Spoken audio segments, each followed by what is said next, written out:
some of the themes from the part that we read, and you might recall that we drew those themes on the basis of some symbols that we came across while reading the short story. But then I just want to expand a little bit about what we have already read, and then we will continue to read. That it's not the symbols only which are contributing to the kind of theme that we have in our mind, which is, for example, the symbol of lonely tree. That, of course, gives us the notion of loneliness of the character. Okay, the character is not an active, dynamic participant in the day-to-day life. Rather, he's a kind of person who, as James Joyce says in another novel that is about an artist, a person who stands on the margins of the playground, okay, and just watches. So that kind of lonely person.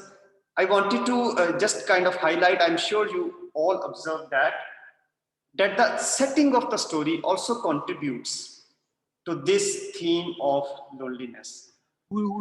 So when we notice the uninhabited house, and we noticed that the house was standing apart from the rest of the houses, you know, that is the setting, in fact. Okay, now this setting of the house contributes to other symbols of loneliness in the story. Does plot also contribute to this theme? We can read the whole story and come up with that kind of conclusion as well. So what you should remember is that each one of you, when you are reading a story or a poem, each one of you is using their unique perspective to understand the story, your own unique way of understanding the story. Therefore, each one of you will come with a different interpretation of the story. Okay. The only thing that matters is that when you write down your interpretation of the story, you write it in a convincing manner. So if you listen to those essays, those lectures on how to write an interpretive essay, or if you attended that live session about writing an interpretive essay, you might recall that I told you that you have to support each and every interpretation that you produce out of the text. So if you say one of the themes in the story is loneliness, then you need to write a paragraph or more than one paragraph to support this claim. Now, in fact, somebody asked in that particular session, do we have to have thesis statement just like you had in WRCM classes? I said yes. So if you keep the training from WRCM classes in your mind, then you have to provide supporting detail in the similar manner. You have to support the claim that you have about the story that you are reading. Of course, you will have more than one claims. Okay, it won't be just one single claim. But all the claims that you have to support them with the help of the information taken from the story. All right. So this is a 2000 words essay. You can distribute the wording as you want. You will have an introduction, then you will have paragraphs, then you have a concluding paragraph, right? So in each paragraph, you can take one point. Maybe you can take the symbols in one paragraph, setting in the second paragraph, plot in the third paragraph, dialogue in the fourth paragraph, like that. But it is up to you how you are going to manage your own interpretive essay. You might also feel that there are so many symbols in the story that you are going to read. So you might like to base the whole essay just on symbols, which is fine, but you have to meet the word limit of 2000 words. Okay. So this is it. So interpretive essay is different from close reading analysis. We did close reading analysis as well. You wrote close reading analysis of poems. In close reading analysis, you try to describe everything in that particular poem or in that particular story. You tell what kind of plot is there, what kind of characters are there, what kind of setting is there. So you in fact tell your reader that how you understood that particular text. But in an interpretative essay, you need to have an interpretation, okay, based upon the literary elements in the text. All right. So after this background, let's move on to read other parts of it. Some parts of the story we can't actually manage the whole story in the class, but whatever we can manage. So here we are from every morning. Anybody who would like to read loud? Yes, please. Anybody? Online, offline? I think offline is better. In person. Yes, please go ahead. Every morning I lay on the floor in front father watching her door. The blind was pulled down to within an inch of the sash so that I could not be seen. When she came out on the doorstep, my heart leaped. I ran to the hall, seized my books, and followed her. I kept her brown figure always in my eyes, and when we came near the point at which our ways diverged, I quickly my face and passed her. This happened morning after morning. I had never spoken to her except for a few casual words, and yet her name was like summons to all my foolish blood. Her image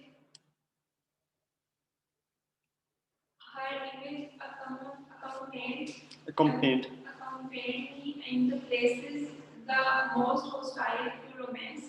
On Saturday evening, when my aunt went marketing, I had to go to carry some of the parcels. We walked through the trading streets, jostled by drunken men and bargaining women, amid the curses of laborers, the shrill litanies of shop boys who stood on guard by the barracks, the laser chanting of street singers who sang come on about all Donovan Rosa. Donovan Rosa or a ballad about the troubles in our native land. These noises converged in a single sensation of time for me. I imagined that I bore my chalice safely through the throng of foes. Her name sprang to my lips at the moments in the strange prayers and phrases which I myself did not understand. My eyes were often full of tears. I could not tell why, and at times a flood of my heart seemed to pour itself into my bosom. I thought little of the future. I didn't know whether I would ever speak to her or not. If I spoke to her, how I could tell her of my confused adoration. But my body was like a harp, and her words and gestures were like fingers running upon the wires. Okay, so if we stop here and just take account of what we read so far, so looks like the author is describing his feelings for a girl who lives across the street, and over here, if you read this line once again, the highlighted one, chalice, you know what is chalice? Chalice is wine cup, or wine cup, right? A cup which is typically used for wine, right? Now he is describing the physical setting around him. It is a jostled, crowded bazaar, marketplace. But he is bearing the image of that assumed beloved in his mind. But he's keeping that image very sacred, as if something which is very fragile, and he needs to protect it. A thought of her. And for that, he uses this word chalice.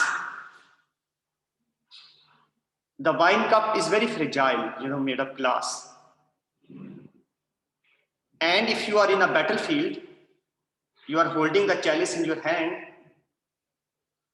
and you're walking through your enemies, you can imagine how hard it is to protect it, okay, from the attacks from the enemies.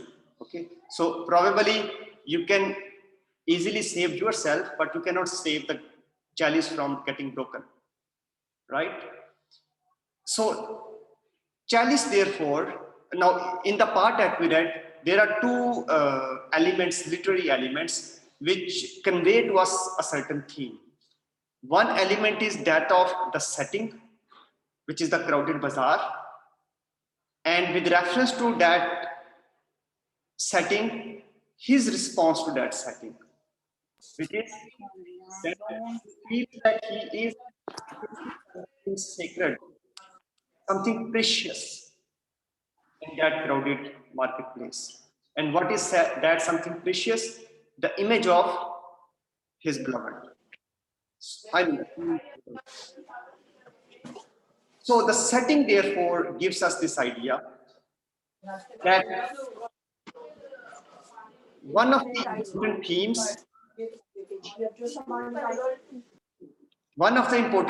in the story is, anybody would like to guess on a word? An important theme in the story is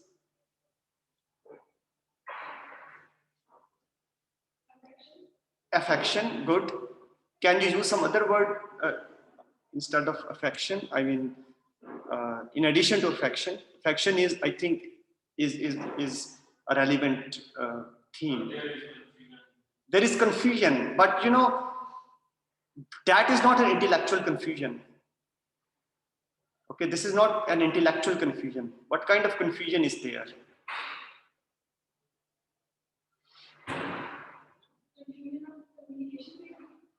Okay, confusion which is resulted by lack of communication. All right. Okay. More. Stay up. You know, at this stage, the line that I am drawing, you know, the line that each one of you can toe might be different, but the line that I am towing right now to draw a certain theme out of it is, that is line of affection. So if we move on the line of affection as one of the themes in the story, we might assume that one of the themes in the story is romance.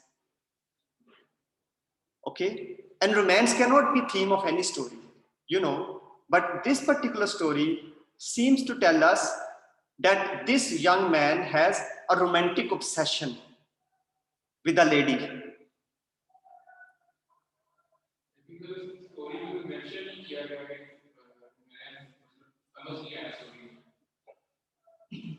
So some of the things which make us think of, now we need to defend this. When I say that romance is a theme in the story, I need to defend that. You also will have to defend your interpretation or your theme that you draw out of a story. You will have to support that with the help of some information from the story itself. Okay, so your comment makes me think that you want me to provide some supporting details to support this notion that this is about romance. Now, this was one example that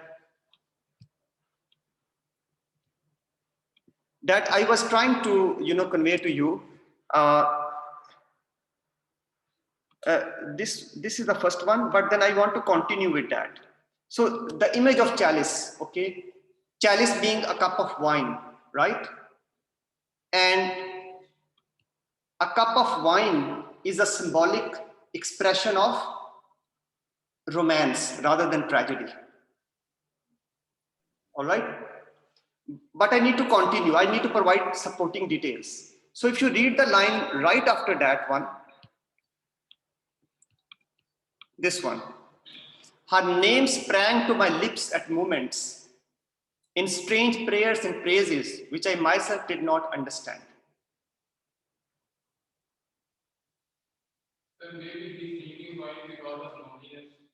Okay, now that, good. Now that is very interesting connection. About loneliness, we already established that loneliness is a theme. Now, of course, it is a subjective opinion that I'm going to give, but there are details which can support that opinion. The opinion is that the lonely people are more likely to be romantic, most of the romantic poets that we study, the romantic poets, they happen to be men or women of the world of dreams rather than the world of reality. So the great warriors and businessmen and those kind of people are not usually poets. Poets are people who stay away, who shy away from the society, who like to live. W.B. Yeats, for example, Irish poet, used to say that he would love to build an ivory tower and spend the rest of his life on top of that instead of meeting people. So, and he was a romantic poet. So loneliness and romance, they are very close to each other. So in fact, we are building theme over the theme, which reinforce each other. So the short story writer introduced the character as a lonely person right in the beginning of the story to us. And then he is developing the character in such a manner that we get to know that this gentleman is obsessed with the image of the lady in such a manner that even if he is sitting in church to pray to God, he is thinking about the girl. This is what this line says that I just highlighted. Her name sprang to my lip at moments in strange prayers and praises which I myself did not understand. So prayer, we pray to God, right? It is God's image which should be in our mind when we pray. But if that image of God is replaced by image of the lady, one convincing interpretation of that would be that the gentleman is kind of thinking about that woman in romantic terms. All right? Not in strange terms, not in tragic terms, but in romantic terms. That could be the only interpretation probably. You might think of some other, you might say, well, no, this is, just foolish obsession. This is not romance. You might say that romance is not this, romance is that. But this is the theme that I am drawing. You might have a theme little different, but whatever theme we pick, we have to support that with the details. So I say that this gentleman is obsessed with the girl, and that obsession in fact is a romantic obsession. And I say that the proof of that is that this gentleman keeps thinking of the girl even at the time when he is praying to God. The story itself says, and then I continue to read. My eyes were often full of tears. I could not tell why. And at times a flood from my heart seemed to pour itself into my bosom. Bosom is, chest, So the loneliness, which is of course there, gets mixed with romance. Now, this mixture of loneliness and romance creates a feeling which experts call melancholy. Melancholy, I'm sorry, this is a note, so you probably can't say it. Melancholy is a sadness, which come into your mind if your romantic feelings are not responded to by your beloved. Okay, now you might say that, what if you are not aware of such words? That is fine. You don't have to necessarily use this word. You can just say that it is a sadness produced by his inability to communicate his love to his beloved. So when you said that communication, yes, the lack of communication is there, but it's not ordinary communication that he's not able to make. It is the communication about his feelings for that girl, which he's not able to make. So if you're not able to express your strong feelings for that person, that turns into sadness. Okay, the poets call it melancholy, or psychiatrists call it melancholy. Melancholy can turn into a psychological disorder as well. It looks funny, but most of the romantic poets, they are said to be melancholic. John Keats, for example, if you have not read him, I think you should read him. His poems are very interesting, and in fact, one of the presenters would be dealing with John Keats in the next class. Anyways, closing it. So her name sprang to my lips at moments, and then my eyes were full of tears. So this is sadness. caused by his inability to express his suppressed feelings for that lady. I thought little of the future. I did not know whether I would ever speak to her or not.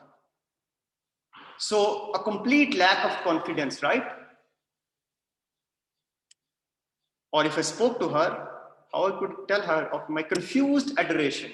So the word adoration means, you know, adore, adorable. We use the word adorable. His confused love. So when you said confusion could be one of the themes, I would argue that confusion could be, very little part of the bigger theme. The bigger theme is the romantic feelings that this gentleman has for the lady. That is the broader theme. But within that broader theme, many things can come, lack of communication, confusion, inexpressibility, things of that kind. Okay. Now, look at this. Excellent. Now, this word fantasy, in fact, is one of another core word which we use for romantic feelings. So when you claim that one of the themes of the story is that the character in the story has fanciful feelings for a lady, that is similar to saying that the theme of the story is romance. So fanciful feelings or romance, they are almost similar things. But then each one of you would have their own expression to capture this theme. You might choose different words. So when we say that this is the fancy, that could be, or fantasy I should probably put it, that it could be the fantasy of the character. That precisely is romance, right? You know, romance is about the feelings, subjective feelings that somebody might have for the other person. It's not reality, it's in dreams. Okay, it is at they call it subconscious level, right? Now read this line, but my body was like a harp. You know what is harp? Harp is a musical instrument similar to guitar, a little smaller size. It has strings on it. Yes. We call it. Yes, it's similar to violin. Yes, sorry, not guitar, violin. Yeah, that's right. Yes, yes, yeah. So harp is a classical word for that instrument. So my body was like a harp, and her words and gestures were like fingers running upon the wires. Now here, over here, what you see is that the writer is using an expression which apparently is not connected with what we are reading in the story. Suddenly he names a musical instrument and he describes the playing of it. So when we come across such a thing in a literary text which stands for something else, you know what that is called? Is there spiritual connectivity? One can say that. You might say that spiritualism is one of the themes in the story. You will have to support that then with the arguments. Okay. But over here, I just want to point out that harp, you know, it is very clearly, I mean, this is what the narrator is implying over here. The harp is the body of the gentleman, his own body. Okay. And he is referring to the fingers of the lady as the ones who are, you know, running over the harp. So what is this? Symbol. What is it? Symbol. Symbol. I also want to say we didn't, I think I didn't cover that in any lecture as such, but I think in the first readings, in the first reading about poetry, you might have come across that term. Yeah, metaphor and simile. You know, these are two things. Over here, when we use the word like, then it is a simile. If you don't use the word like, then it is a metaphor. Okay. So my body was like a harp. It is a simile. Simile is also a symbolic representation. Okay. So the writer is using over here a literary element which is called a simile. And through that simile, once again, the theme that we are trying to establish, romance, that theme is reinforced. Okay. So what does it mean that my body was like, or I was like a harp, and her fingers were, her fingers were like running upon the wires of that particular harp? That of course means that at the level of feelings and emotions, I was totally dependent upon that lady. So her gestures and her movements and her words, they were like totally controlling my thoughts. Okay, so that is like, a kind of mythical romance that one can imagine, right? So therefore, we can say that from this part that we read, that the writer uses symbols as well as simile. He uses symbols, simile, and setting to establish the theme of romance in the story. Or we can also put it like that. You might say as a writer that romance is the central theme of this story. This is kind of topic sentence. And then you need to support that. You might continue to write. Romance is an important theme in the story because the setting of the story is such that it conveys to us the character to be involved in a romantic relationship with the lady across the street. And then you cite from here. You might say that while he was in crowded bazaar, he felt as if he were carrying a chalice in his hands. So chalice symbolically stands for the emotions that he had for the lady. And then not only that, but rather the writer also gives us the hints of the sadness that follows if one is not able to express one's love for one's beloved. And then you can quote from here, the eyes were full of tears.